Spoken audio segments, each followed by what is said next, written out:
오늘 본문에서 바울은 용서에 대한 메시지를 전하고 있습니다. 이전에 바울은 고린도를 2번 방문했었습니다. 첫 번째는 고린도에 복음을 전하기 위해서 들어갔었던 것이고, 두 번째 방문이 이게 문제인데, 여러 문제를 겪는 고린도를 방문해서 교회를 바로 세우려고 했었는데, 그만 예상치 못했던 냉대와 오해를 받아서 바울이 큰 상처를 안고 돌아와야 했었습니다. 그래서 4절에 보면 눈물로 편지를 써서 보내었었다. 이 편지가 어떤 편지였는지는 지금 남아있지 않습니다만은 그 내용은 아마도 바울 자기를 냉대하고 괴롭혔던 그 사람들에 대한 서운한 마음을 담고 있었던 것 같습니다. 그런데 이 눈물의 편지를 받고서 고린도 교회는 바울에게 상처를 주었던 이 사람들을 징계를 해버렸습니다. 아마 파문이었던 것 같습니다. 요즘 우리 교회에는 파문이라는 그런 징계가 없습니다만, 이 파문이라는 것은 그야말로 교회에서 완전히 쫓아내버리는 그런 것인데, 성도의 교제에서 완전히 제외시켜버리는 그런 큰 벌이었습니다. 자기를 괴롭혔던 사람들에게 이렇게 큰 벌을 교회가 주었다, 이 말을 듣고 바울은 지금 이 사람들을 사랑으로 용서해 주라, 그 메시지를 지금 오늘 쓰고 있는 것입니다. 여러분, 바울이 자기를 괴롭혔던 사람들을 용서해 주라고 하는 이유가 무엇입니까? 첫째는 교회의 징계는 사적인 감정이 아니라 교회 질서와 성도를 유익하게 하는 그런 목적으로 쓰여져야 하기 때문입니다. 여러분, 개인적인 감정으로 생각하면 바울을 그렇게 힘들게 하고 괴롭혔던 사람들을 그냥 둘 수가 없고 아예 교회에서 쫓아내버렸다. 이게 참 얼마나 속 시원한 그런 일이겠습니까? 그런데 이것은 하나님의 이름으로 자기의 감정 풀이를 해준 것이다, 그렇게 생각을 하고, 이건 있어서는 안 되는 일이다, 그렇게 생각을 했던 것입니다. 여러분, 사단이 노리는 것은 항상 성도를 망하게 하고 교회를 어지럽히는 것입니다. 11절에 보니까 이는 우리로 사단에게 속지 않게 하려 함이라. 내가 저 사람하고 지금 감정이 안 좋아요. 그런데 생각할 때 내가 하나님의 이름으로 저 사람을 대적하고 물리쳐야 되겠다. 사실은 개인적인 일이고 개인적인 감정인데, 이걸 하나님의 이름으로 혹은 또 교회의 이름으로 공적인 그런 문제로 이것을 삼아서 자기의 개인적인 감정을 풀이하면서 이것은 주를 위한 것이다, 교회를 위한 것이다. 여러분, 교회 문제들을 가만히 보면 이게 교회에서 공적으로 다뤄야 될 문제가 아니고 개인과 개인 간의 어떤 감정, 개인과 개인의 어떤 감정에 골이 깊어서 문제가 생긴 것인데도 불구하고 이것을 자꾸 주를 위해서, 교회를 위해서, 하나님을 위해서 이렇게 명분을 내세우다 보니까 교회가 어지럽혀져 있는 것을 종종 보게 됩니다. 사도 바울은 지금 사단이 좋아할 일을 왜 우리가 하고 있냐, 지금 그 이야기를 하고 있는 거죠.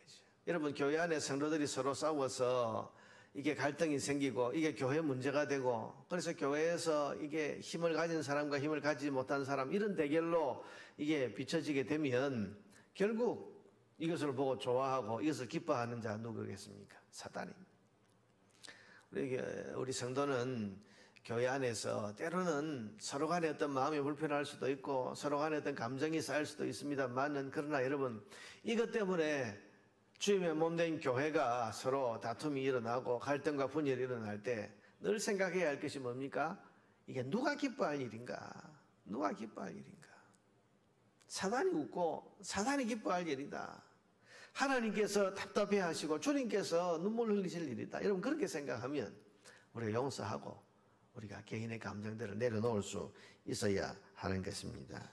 여러분, 사도 바울은 지금 개인적인 감정 때문에 영혼을 망하게 하는 것은 잘못된 것이다. 교회에서 쫓아내버리면 여러분, 그 사람 어디 가서, 요즘같이 여러분 이렇게 교회가 많은, 그래서 이 교회 아니면 없나, 그러고 다른 교회를 가는, 사실 그것도 그 사람의 영혼을 아주 망치는 일입니다만은, 이 고린도 교회가 있던 이 시대에는요, 이 교회에서 쫓겨난다고 하는 것은 구원에서 제외시키는 거나 마찬가지입니다. 이 사람의 영혼을 어떻게 알겠습니까? 그러니 사도 바울은 이 이야기를 듣고 이건 그와 나와의, 혹은 그 사람들과 나와의 개인적인 문제이지 이건 교회 공적인 문제가 아니다. 그래서 이것을 공적으로 징계하는 것은 이건 잘못된 것이고, 그러니 그들을 용서해야 한다. 용서해야 한다. 여러분, 우리는 개인적인 감정과 공적인 일을 구분할 수 있는 그런 분별력이 있어야 되고, 특별히 교회 유익과 또 하나님이 기뻐하실 일을 우리는 선택하며 해야 하는 것입니다. 하나님 기뻐하실 일이 뭡니까? 그게 바로 용서입니다. 두 번째로 용서야말로 그리스도인의 삶의 본질이기 때문에 바울은 지금 용서해 주라 그렇게 지금 하고 있습니다. 여러분, 예수님께서 우리를 용서하셨기 때문에 우리도 서로 용서하는 것이 마땅한, 이게 우리 성도의 도리라고 주님께서는 말씀하셨습니다. 그러므로 우리 성도의 일상에서 가장 자주 눈에 나타나야 하는 것이 바로 용서하는 모습이어야 됩니다. 교회가 세상과 다른 것은 용서할 수 없는 사람을 용서하는 것이고, 그리스도인이 세상 사람들과 분명히 구별되는 특징이 있다면 이것이 바로 용서 안 되는 사람을 용서할 수 있는 그런 능력을 가지는 것이기 때문입니다. 왜 사랑의 원자탄, 손영원 목사님을 사랑의 원자탄 같은 사랑이다.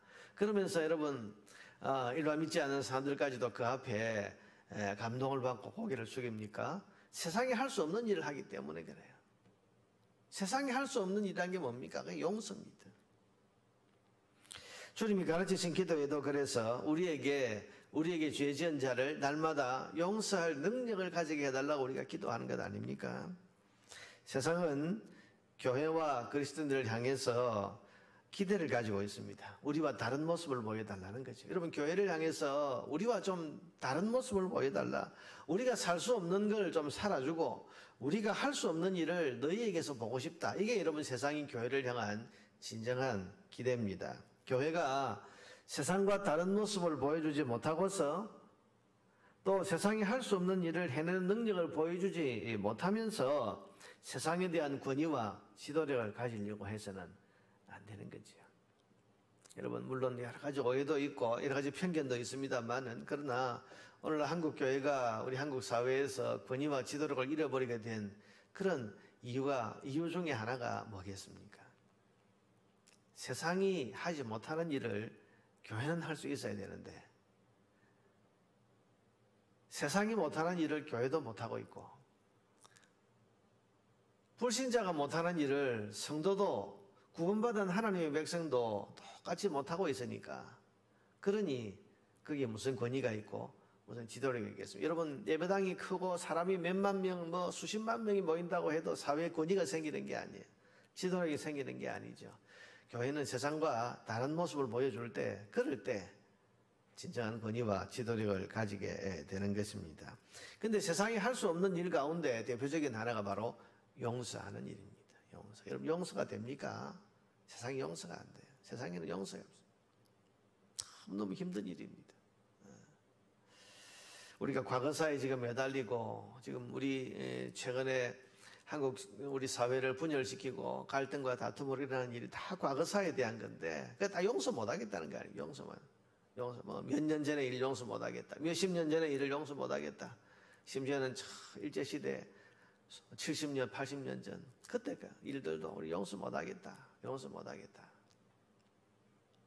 근데 세상이 할 수 없는 그걸 할 수 있는 게 그게 교회고 그리스도인이어야 하는 것입니다. 그래서 주님께서 우리에게 날마다 내가 가르친 너희는 이렇게 기도하라. 그러면서 주기도문에 그 주님 우리에게 가르치신 기도에 우리가 우리에게 죄 지은 자를 용서한 것 같이 우리의 죄를 사해 주옵소서. 이게 뭡니까? 우리의 용서할 능력을 달라는 거죠. 용서할 능력을 달라. 교회 안에는 날마다 용서가 일어나야 됩니다. 우리는 허물 많고 약점과 또 문제가 많은 사람입니다. 그래서 본의 아니게 실수할 때도 있고 다른 사람들의 마음을 아프게 찌를 때도 있습니다. 또 그런 상처와 손해를 내가 입을 수도 있습니다. 그러기에 우리는 우리 모두에게 용서할 능력을 주십시오라고 기도해야 하는 것입니다. 너희가 예물을 제단 앞에 드리다가 형제에게 원망 들을 만한 일이 있는 줄로 생각나거든 즉시 가서 화해하고 다시 와서 예물을 드리라. 이게 주님의 교훈입니다. 사랑하는 여러분, 여러분에게 용서하지 못하는 사람이 있습니까? 용서야말로 우리를 세상과 분명히 구별시키는 그리스도인의 표식입니다. 오늘 이 아침에 여러분 주님 앞에 주님의 기도를 우리가 마음에 새기면서 우리에게 주님 용서할 능력을 주십시오. 그래서 그리스도인답게 세상이 하지 못하는 오직 주님의 그 은혜로 주님께 용서함을 받은 우리만이 할 수 있는 그런 진정한 용서의 능력을 되게 허락하여 주옵소서. 그렇게 이 아침에 용서의 능력을 구하는 그런 기도를 주님 앞에 드리시기를 바랍니다.